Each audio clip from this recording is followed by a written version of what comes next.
Hey everybody, how's it going? This is Danny, the Wicked Awesome Gardener, coming at you from the Wicked Awesome Garden.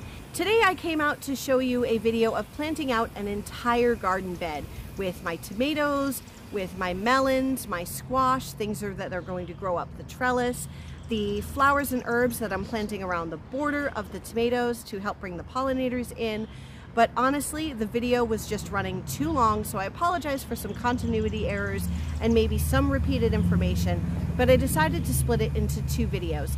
So we'll talk about the tomatoes and the pollinators in a later video, but for this one, we're going to focus on the trellis. What can you grow on them? What am I growing on them? And why you should be growing on a trellis. So let's get into that. So what is a trellis? A trellis is something that you use for your plants to climb up when you have like a vining plant that would just normally sprawl out over the ground and take up a whole bunch of space. You can put them up a trellis, and that will be very beneficial for the reasons I am about to outline. So here's an example of using a fence for a trellis, even though the plants aren't up there yet. I'm going to be transplanting the morning glories today so that they can start vining up that fence. And then what I am very proud of is this cattle panel trellis arch walkway here that we have here in the Wicked Awesome Garden. This is a 20-foot walkway made from either 16-foot cattle panels that are all one piece, like these, or if we go back to the pea bed, we have 8-foot cattle panels that are lashed together at the top. The reason we do this is so that I can separate them in fall and spring, and then I bend each one over the lettuce beds here and cover with a row cover so that it will keep them at a more hospitable temperature for growing, and that's how I extend my season out, and I will have a video on it when the time comes. Now, what can you grow on a trellis? Well, there are 6 main vegetables that you can grow on a trellis, and there are others, and I will give them some honorable mention afterwards. And I'm not growing all 6 of them, I'm just growing 5 of them on the trellis. The last one I will just grow separately, and I'll get into that later. Now, the first crop that you want to grow up a trellis every time is peas, and that's what we have right here. We have 10 feet of peas.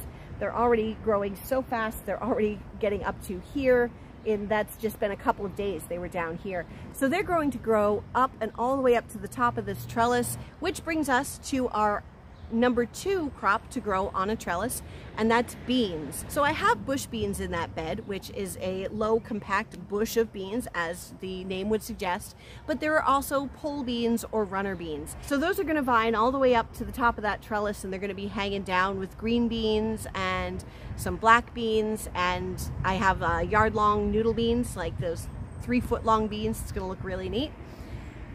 So that's what I have over here, just peas and beans. Now on my tomato beds, I have an arch trellis running between those as well. One side is going to be filled with our number 3 crop to grow on a trellis, and that's cucumbers. You can grow these on the ground, but you're going to need to give each plant 3 to 4 square feet of space just for themselves, because they just vine out all over and take over. So we're going to grow cucumbers up one side of the trellis, and I'm growing Marketmore, Space Master, and Boston Pickling, which are a slicer variety, a small little pickling variety, and the Space Master is an in-between that you can harvest either way. And the 4th crop, and these are the ones I'm really excited for this year, are melons. And you can actually get pretty big with those watermelons on a trellis. I am growing this year a couple varieties of cantaloupe. There's a 1 to 2 pound small variety, a 3 to 4 pound kind of larger standard variety, and I'm also growing Kajari melons, which if you've been on the Roots and Refuge YouTube channel, you probably have heard about these a lot, and that's where I heard about it, and I can't wait to taste these things. They're neat little personal-sized melons. They're slip melons. They just slip right off the vine when they're ready, and they turn a certain orangey color, so there's no guessing about whether they're ripe. So that's going to be really delicious. I've got a few of those. I'm even growing watermelon on this trellis this year. It's a sugar baby bush variety watermelon, so it's not going to vine all the way up. It's just going to vine up and stay low, which means that my other vines can spread out. We'll get more into that in a minute. But you could actually grow some pretty large melons up here as long as you have the right support. These cattle panels are made out of 16 gauge galvanized steel, and they are pretty tough, so they're not going to be pulled down and weighed down by these. And I am going to have a support under the melons tied to the trellis so that they aren't being weighed down and pulling off the vine too early. So I'm also going to take you through a video on how I make those little melon hammocks. I actually crochet them. Some people use nylon or even plastic bags, but I feel like those pool water and contribute to rot, so I don't use them. The fifth thing that you can grow up a trellis are squashes. So you have some squash like zucchini that grows in a bush, and I have seen people train those up a trellis because they do kind of grow on one long thick vine that doesn't really grow very far, and you can sort of stake that up and hold it up against a trellis. But I find that the way that the leaves bush out anyway, it really is a lot more effort than it's worth. You're not really going to save much space, in my opinion, growing zucchini and summer squash up a trellis as you would growing something like I am growing on the trellis, which is a spaghetti squash. So I am growing squash on my trellis. It's just the zucchini and the summer squash are going to go down to the other side of the beans in this bed with the broccoli and the beans and all of that. And they're just going to grow on that half of the bed and bush out, and they'll be just fine and super productive over there. I'm happy. But what I am growing on the trellis is spaghetti squash. And I'm growing two varieties of that. I'm growing just a regular spaghetti squash, but I'm also growing what's called angel hair spaghetti squash, which is a small 1 to 2 pound personal size spaghetti squash because my kids don't like it. And I will find it easier to cook them and work with them if it's just a single size portion versus having leftovers and all of that. But I will be storing those larger spaghetti squash for the winter so that I can enjoy some of my garden goodness all through the season. And I'm also growing a honey nut squash, and I will talk more about that in the video, but it's a small miniature butternut squash, and that will grow really good on a trellis. And the sixth thing that you can grow on a trellis, although I am not this year, is tomatoes. Tomatoes vine, and so you can plant them pretty close together on a trellis. I've seen people take these cattle panels, lay them out sideways, and stake them up with the T-posts all along, and then grow their tomatoes up the trellises. That is something I could do. I have a 10-foot bed, so an 8-foot cattle panel would fit nicely in the center of these to trellis the tomatoes up. But this year I'm going to stake them and single stem them up the stakes. So that's how we're going to do that. Let's get into planting out my trellis.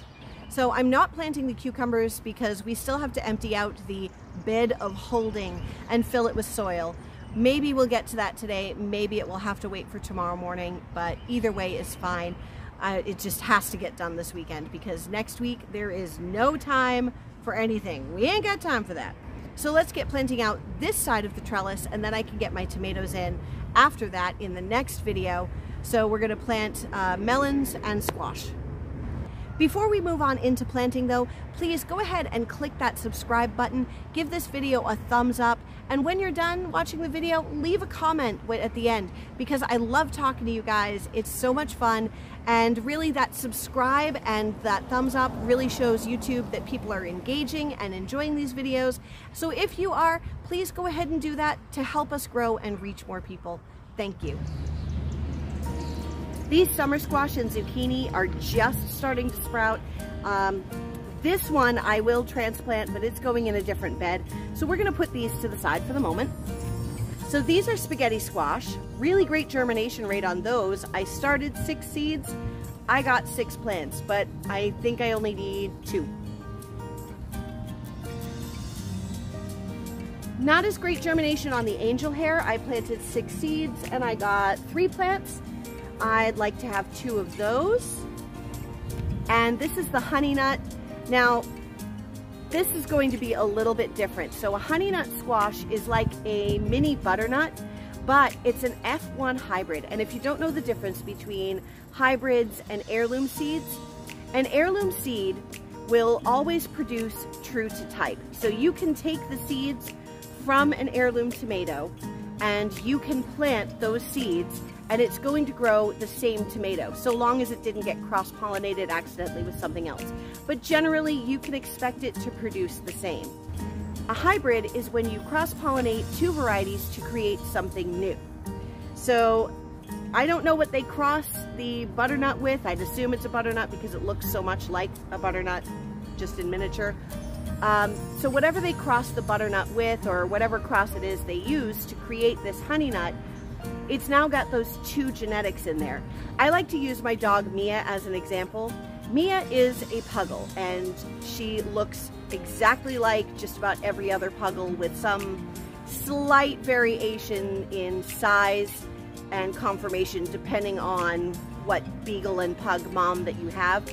But her father was a pug, her mother was a beagle, and they will always, when those two breeds cross, create the same general look. So you can see she's got that pug coloring, but she's got some of the beagle features like the floppy ears, and her nose isn't all pushed up like that. So if a pug and a beagle have puppies, they're always going to look generally like this. But if Mia were then to have puppies with another pug beagle cross, even if it looked just like her, their puppies are going to look like a grab bag. Some of them are going to look more like pugs, some are going to look more like beagles. They might have multicolored coats. They're not going to produce true to type. These were saved from the seeds of a hybrid plant, so we don't know what that grab bag mix of genetics is going to create for this plant. Now, I'm not the only one growing from the saved seeds of a hybrid honey nut squash. Kiki Soto over at Urban Girl Gardening, and if you haven't seen her channel, you should definitely go check her out. It's a lot of fun, lots of knowledge. But she is also growing seeds that she saved from a honey nut squash, and we're going to keep track of this during the season, and then we're going to compare what we get from these plants later on in the season and see how they may be different. Then we've got some cantaloupe here. We've got both the Hearts of Gold and the Inspire Hybrid. And we've got the Sugar Baby watermelons. We had a couple of those germinate. The Sugar Baby watermelons are a low grower, so I'm going to put them in between, I think, my Kajari melons. Let the melons grow up and over, and then the watermelons will be lower and down to the ground, so we'll get with that. I think we can fit about 12 plants here. The benefits of growing on a trellis is that I can space these plants really close together. So we're going to plant them about 8 to 10 inches-ish, and that's going to really fill out this trellis. If you were growing these on the ground, you'd almost want to give them 3 to 4 feet of space just for themselves, because they will sprawl and vine out. But because we're growing them up the trellis here, we're going to have better airflow. It's going to be a pest reduction, healthier plants, easier access for pollinators, and that means that we're going to be able to grow a lot more in a smaller space. So we're going to very gently sort of tease these apart. You can see how root bound they got, even just being in these cups for a couple of weeks. So I think this is the best of my spaghetti squash. Look at that already. So you can see I've got a tomato right here, and I'm going to plant this back here next to the trellis. It won't get shaded out because it'll already be growing up by the time the tomato gets up there. And I like to add a good handful garden tone fertilizer, maybe about half a handful, to the hole. Just pop it in, press it down.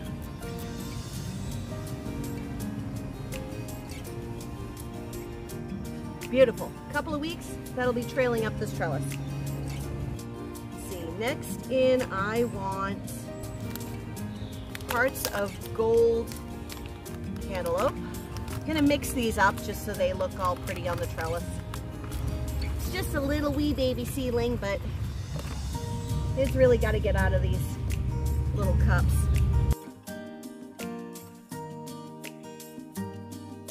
Next, we will do a honey nut.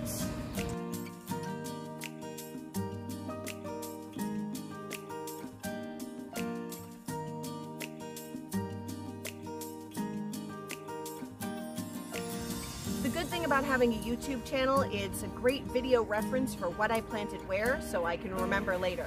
So we have a spaghetti squash, a hearts of gold cantaloupe, a honey nut, and then another spaghetti squash. Now I'm really excited because we're putting in our first Kajari melon. I have to say these gaps in the trellis were not intentional. I measured incorrectly when I was setting up my beds and mapping everything out. I thought these were 5-foot panels and they're more like 4-foot panels. Whoops. But it gives me this nice gap so I can get into the center of my beds. I'm going to do an angel hair squash. So there's another hearts of gold melon. Angel hair. Kind of like, these are like personal size spaghetti squashes because my kids don't like them. So I figured I will grow some little ones. These are also a hybrid seed, whereas the regular spaghetti squash that I grew is an heirloom. So I can save seeds from the regular spaghetti squash, not the angel hair. Now you can actually save seeds from a hybrid plant and grow food with it. It just won't be exactly the same as what you planted. So don't let anybody tell you, because that's a total myth, that hybrid seeds will not grow and will not germinate, because it's a myth. There may be some, but honestly, I haven't found a vegetable that won't grow if you plant a seed. Time for another Kajari melon. And I think you guys have heard me talk enough about the Kajari melon. Jess on Roots and Refuge Farm has made these really popular, and all of her tasting videos with her Kajari melons and all of that. I could not try it. So if you have not seen Roots and Refuge Farm, definitely go check them out too, because if you know me but you don't know Roots and Refuge, you are missing out. Oh hey, that's another angel hair. Whoops, I mixed them up when I was not paying attention. And that's fine, because at least I know angel hair, Kajari melon. I kind of love that the Kajari melons all germinated in their own individual pots. It makes it a little easier for me to just pop them out and plant them in. The soil I'm planting them in here is pure compost that I had delivered from a local nursery. Now that I've gotten down to the end, I realized that really these Inspire hybrid cantaloupe are not big enough to transplant yet. They germinated slowly and they're just starting to poke above the ground. I don't want to put them in yet, but I also do need to plant a little bit at the end of this bed. So I'm going to leave a couple of spaces here to pop in the Inspire hybrid cantaloupe later, and I'm going to plant my last Kajari melon here, and we'll be good to go.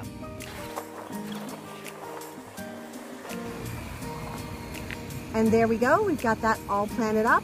I'm psyched, I can't wait to see it covered with melons and squash, and then the other side will be all cucumbers, although who knows, maybe I'll throw in a melon or two with some of these extras, but we'll have to see once I get the bed of holding all filled in and can do the transplants there. I don't know if I'm going to have time or the energy to do that today with everything else we've got to get going, because in the next video, because this one's really already running very long, in the next video I'm going to take you through the tomatoes I'm planting and show you how we do that. Guys, thanks for coming along today while we go over the hows, whys, and whats of our cattle panel trellises here in the Wicked Awesome Garden. Don't forget to give this video a big thumbs up, and if you're not already subscribed to our channel, go ahead and hit that subscribe button. Come along with us on this journey, see that trellis all filled out with those beautiful Kajari melons and the cantaloupes and all of that. And I will see you in our next video while we grow more wicked awesome food from yard to table. If you enjoyed this video and you want to see more, please click here for more content. Don't forget to like and subscribe to stay up to date on our latest videos. Thank you so much for watching. I'm really excited to go through this journey with you while we grow something wicked awesome from yard to table.